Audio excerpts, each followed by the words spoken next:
ओम शांति। ये बाबा की 22 तारीख की साकार वाणी है। सार है मुरली का।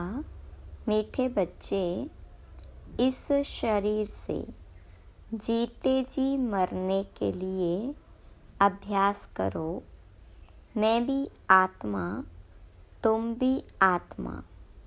इस अभ्यास से ममत्व निकल जाएगा। प्रश्न: सबसे ऊंची मंजिल कौन सी है? उस मंजिल को प्राप्त करने वालों की निशानी क्या होगी? तो बाबा ने कहा, सभी देहधारियों से ममत्व टूट जाए। सदा भाई भाई की स्मृति रहे। यही है ऊंची मंजिल। इस मंजिल पर वही पहुंच सकते हैं जो निरंतर देही अभिमानी बनने का अभ्यास करते हैं। अगर देही अभिमानी नहीं तो कहीं न कहीं फंसते रहेंगे, या अपने शरीर में या किसी न किसी मित्र संबंधी के शरीर में। उन्हें कोई की बात अच्छी लगेगी या कोई का शरीर अच्छा लगेगा। ऊंची मंजिल पर पहुंचने वाले जिस्म से प्यार कर नहीं सकते, देह से प्यार कर नहीं सकते। उनका शरीर का भान टूटा हुआ होगा। ओम शांति। रूहानी बाप रूहानी बच्चों को कहते हैं, देखो, मैं तुम सभी बच्चों को आप समान बनाने आया हूँ। अब बाप आप समान बनाने कैसे आएंगे? वह है निराकार। कहते हैं, मैं निराकार हूँ। तुम बच्चों को आप समान अर्थात निराकारी बनाने, जीते जी मरना सिखलाने आया हूँ। बाप अपने को भी आत्मा समझते हैं ना। इस शरीर का भान नहीं है। शरीर में रहते हुए भी शरीर का भान नहीं है। यह शरीर उनका तो नहीं है ना। तुम बच्चे भी इस शरीर का भान निकाल दो। तुम आत्माओं को ही मेरे साथ चलना है।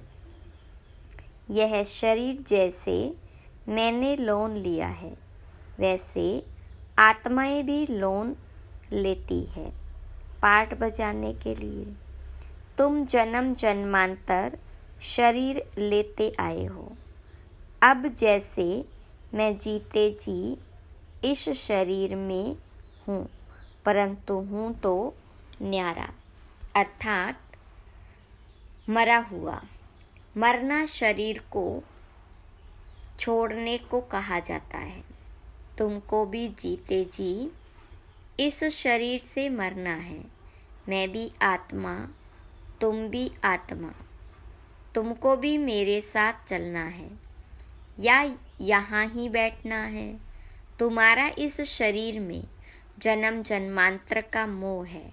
जैसे मैं अशरीरी हूँ, तुम भी जीते जी अपने को अशरीरी समझो। हमको अब बाबा के साथ जाना है।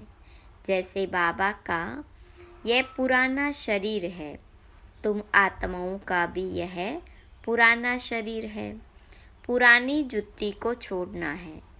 जैसे मेरा इसमें ममत्व नहीं है, तुम भी इस पुरानी जुत्ती से ममत्व निकालो। तुमको ममत्व रखने की आदत पड़ी हुई है, हमको आदत नहीं है। मैं जीते जी मरा हुआ हूँ, तुमको भी जीते जी मरना है, मेरे साथ चलना है। तो अब यह प्रैक्टिस करो। शरीर का कितना भान रहता है, बात मत पूछो। शरीर रोगी हो जाता है तो भी आत्मा उसको छोड़ती नहीं है। इससे ममत्व निकालना पड़े। हमको तो बाबा के साथ जाना ज़रूर है। अपने को शरीर से न्यारा समझना है। इसको ही जीते जी मरना कहा जाता है। अपना घर ही याद रहता है। तुम जन्म जन्मांतर से इस शरीर में रहते आए हो, इसलिए तुमको मेहनत करनी पड़ती है। जीते जी मरना पड़ता है। मैं तो इसमें आता ही टेम्परेरी हूँ। तो मरकर चलने से अर्थात अपने को आत्मा समझकर चलने से कोई भी देहधारी में ममत्व नहीं रहेगा। अक्सर करके किसी न किसी का किसी में मोह हो जाता है। बस उनको देखने बिगर रह नहीं सकते। यह देहधारी की याद एकदम उड़ा देनी चाहिए, क्योंकि बहुत बड़ी मंजिल है। खाते पीते जैसे कि इस शरीर में हूँ ही नहीं। यह अवस्था पक्की करनी है, तब 8 रत्नों की माला में आ सकते हैं। मेहनत बिगर थोड़े ही ऊंच पद मिल सकता है। जीते जी देखते हुए समझे कि मैं तो वहाँ का रहने वाला हूँ। जैसे बाबा इसमें टेम्परेरी बैठा है, ऐसे अब हमको भी घर जाना है। जैसे बाबा का ममत्व नहीं है, वैसे हमको भी इसमें ममत्व नहीं रखना है। बाबा को तो इस शरीर में बैठना पड़ता है तुम बच्चों को समझाने के लिए। तुमको अब वापस चलना है, इसलिए कोई देहधारी में ममत्व न रहे। यह फलानी बहुत अच्छी है, मीठी है, आत्मा की बुद्धि जाती है ना। बाबा कहते हैं शरीर को नहीं, आत्मा को देखना है। शरीर को देखने से तुम फंस मरेंगे। बड़ी मंजिल है।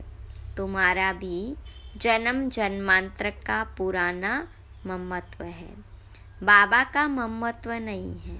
तब तो तुम बच्चों को सिखलाने आया हूँ। बाबा खुद कहते हैं मैं तो इस शरीर में नहीं फंसता हूँ, तुम फंसे हुए हो। मैं तुमको छुड़ाने आया हूँ। तुम्हारे 84 जन्म पूरे हुए। अब शरीर से भान निकालो। देही अभिमानी होकर न रहने से तुम कहीं न कहीं फंसते रहेंगे। कोई की बात अच्छी लगेगी, कोई का शरीर अच्छा लगेगा, तो घर में भी उनकी याद आती रहेगी। जिस्म पर प्यार होगा तो हार खा लेंगे। ऐसे बहुत खराब हो जाते हैं। बाबा कहते स्त्री पुरुष का संबंध छोड़ अपने को आत्मा समझो। यह भी आत्मा, हम भी आत्मा। आत्मा समझते समझते शरीर का भान निकलता जाएगा। बाबा की याद से ही विकर्म भी विनाश होंगे। इस बात पर तुम अच्छी तरह से विचार सागर मंथन कर सकते हो। विचार सागर मंथन करने बिगर तुम उछल नहीं सकेंगे। यह पक्का होना चाहिए कि हमको बाबा के पास जाना है ज़रूर। मूल बात है याद की। 84 का चक्र पूरा हुआ, फिर शुरू होना है। इस पुरानी देह से ममत्व नहीं हटाया तो फंस पड़ेंगे, या अपने शरीर में या कोई मित्र संबंधी के शरीर में। तुमको तो किससे भी दिल नहीं लगानी है। अपने को आत्मा समझ बाप को याद करना है। हम आत्मा भी निराकार, बाबा भी निराकार। आधा कल्प तुम भक्ति मार्ग में बाबा को याद करते आए हो ना। हे प्रभु कहने से शिवलिंग ही सामने आएगा। कोई देहधारी को हे प्रभु कह न सके। सभी शिव के मंदिर में जाते हैं, उनको ही परमात्मा समझ पूजते हैं। ऊंचे से ऊंचा भगवान एक ही है, ऊंचे से ऊंचा अर्थात परम धाम में रहने वाला। भक्ति भी पहले अव्यभिचारी होती है एक की, फिर व्यभिचारी बन जाती है। तो बाबा बार बार बच्चों को समझाते हैं कि तुमको ऊंच पद पाना है तो यह प्रैक्टिस करो, देह का भान छोड़ो। सन्यासी भी विकारों को छोड़ते हैं ना। आगे तो सतो प्रधान थे, अभी तो वह भी तमो प्रधान बन पड़े हैं।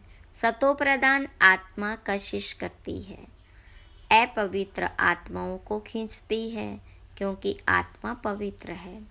बल पुनर्जन्म में आते हैं तो भी पवित्र होने के कारण खींचते हैं। कितने उनों के फॉलोअर्स बनते हैं। जितनी पवित्रता की जास्ती ताकत उतने ज़्यादा फॉलोअर्स। ये बाबा तो है ही एवर प्योर और है भी गुप्त, डबल है ना। ताकत सारी उनकी है, इनकी यानी ब्रह्मा की नहीं। शुरू में भी तुमको उसने कशिश की, इस ब्रह्मा ने नहीं, क्योंकि वह तो एवर प्योर है। तुम कोई इनके पिछाड़ी नहीं भागे। यह कहते हैं मैं तो सबसे जास्ती पूरे 84 जन्म प्रवृत्ति मार्ग में रहा, यह तो तुमको खींच न सके। बाबा कहते मैंने तुमको खींचा। बल सन्यासी पवित्र रहते हैं, परंतु मेरे जैसा पवित्र तो कोई भी होगा नहीं।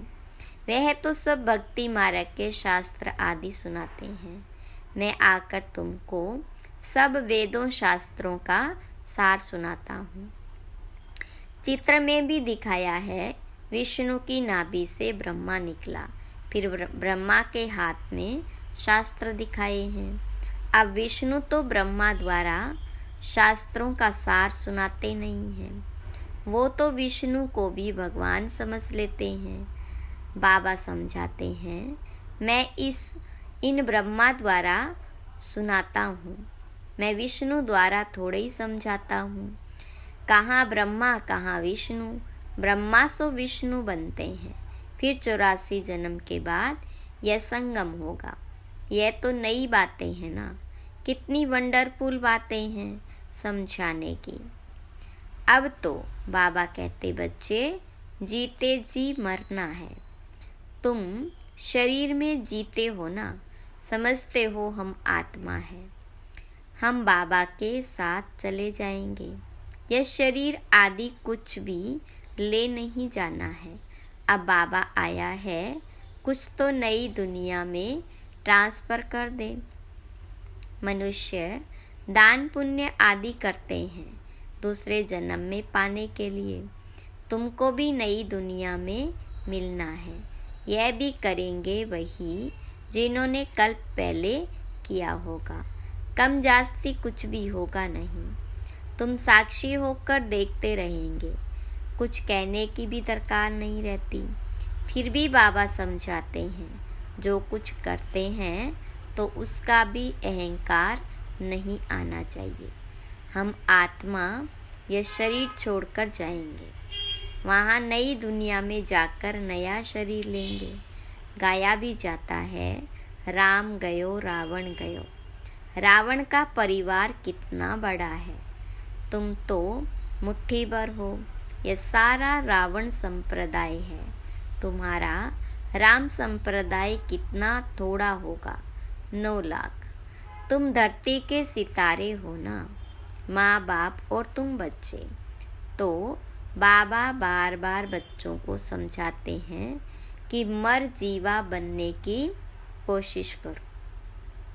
अगर किसको देखकर बुद्धि में आता है यह बहुत अच्छी है, बहुत मीठा समझाती है, यह भी माया का वार होता है।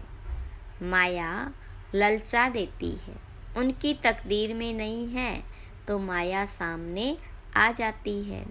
कितना भी समझाओ तो गुस्सा लगेगा। यह नहीं समझते हैं कि यह देह अभिमान ही काम करा रहा है। अगर ज़्यादा समझाते हैं तो टूट पड़ते हैं। इसलिए प्यार से चलाना पड़ता है। किससे दिल लग जाता है तो बात मत पूछो, पागल हो जाते हैं। माया एकदम बेसमझ बना देती है। इसलिए बाबा कहते, कभी कोई के नाम रूप में नहीं फंसना। मैं आत्मा हूँ और एक बाप जो विदेही है उनसे ही प्यार रखना है। यही मेहनत है। कोई भी देह में ममत्व न हो। ऐसे नहीं घर में बैठे भी वह ज्ञान देने वाली याद आती रहे, बड़ी मीठी है, बहुत अच्छा समझाती है। अरे मीठा तो ज्ञान है, मीठी आत्मा है, शरीर थोड़ी मीठा है। बात करने वाली भी आत्मा है। कभी भी शरीर पर आशिक नहीं होना है। आजकल तो भक्ति मार्ग बहुत है। आनंदमयी माँ को भी माँ करते याद करते रहते हैं। अच्छा बाप कहाँ है? वर्षा बाप से मिलना है या माँ से? माँ को भी पैसा कहाँ से मिलेगा? सिर्फ माँ कहने से जरा भी पाप नहीं कटेंगे। बाबा कहते माँ में कम याद करो, नाम रूप में नहीं फंसना है और ही पाप हो जाएगा, क्योंकि बाप का नाफरमानदार बनते हो। बहुत बच्चे भूले हुए हैं। बाबा समझाते, मैं तुम बच्चों को लेने आया हूँ, सो ज़रूर ले जाऊँगा, इसलिए मेरे को याद करो। एक मुझे याद करने से ही तुम्हारे पाप कटेंगे।